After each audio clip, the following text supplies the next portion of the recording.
Je m'appelle Angène Gamo, 33 ans. Je suis né au Cameroun, diacre pour le diocèse de Créteil depuis le 13 septembre dernier. Je continue ma formation au séminaire de l'Institut catholique de Paris, séminaire des Carmes pour les intimes. Et je suis né dans une fratrie de 6 enfants, 4 garçons, 2 filles. Alors, je vous laisse imaginer l'ambiance à la maison, on ne s'ennuie pas.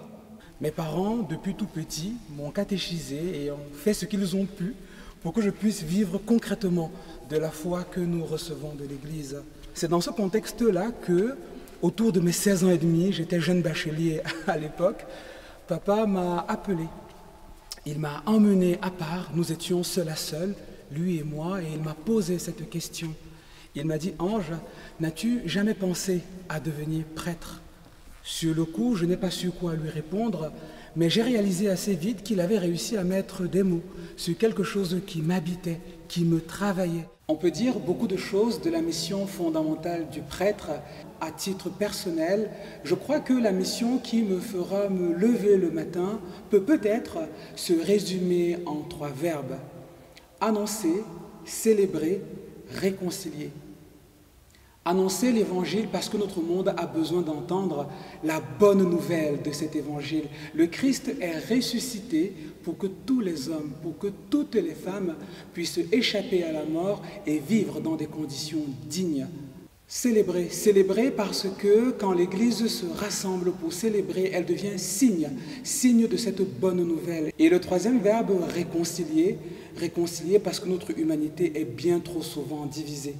Nous sommes divisés en nous-mêmes, nous sommes divisés dans les relations qui nous entourent, nous sommes divisés dans la société dans laquelle nous vivons. Et la réconciliation que l'Église propose est dans ce sacrement à travers lequel Dieu vient renouveler en chacun et en chacune la promesse de son baptême. Des moments de doute, j'en ai connu et j'en connais même beaucoup. Et aujourd'hui, avec le peu de recul que j'ai, je remercie le Seigneur pour ces moments de doute parce que c'est dans ces moments-là que j'ai appris à lâcher prise pour ne pas être le propriétaire de ma vocation. D'ailleurs, c'est la vocation. Et ces moments de doute au demeurant m'ont rappelé que le Seigneur ne promet pas la facilité, il promet le bonheur.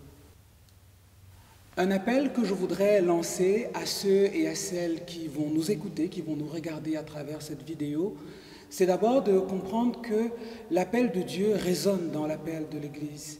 Donc, prenons l'habitude, ayons la culture de l'appel. Donc, responsables en aumônerie, curés, vicaires, hommes et femmes d'Église, n'ayons pas peur d'appeler. N'ayons pas peur de demander à ces jeunes hommes, à ces jeunes femmes, qu'est-ce que le Seigneur est en train de faire dans leur vie.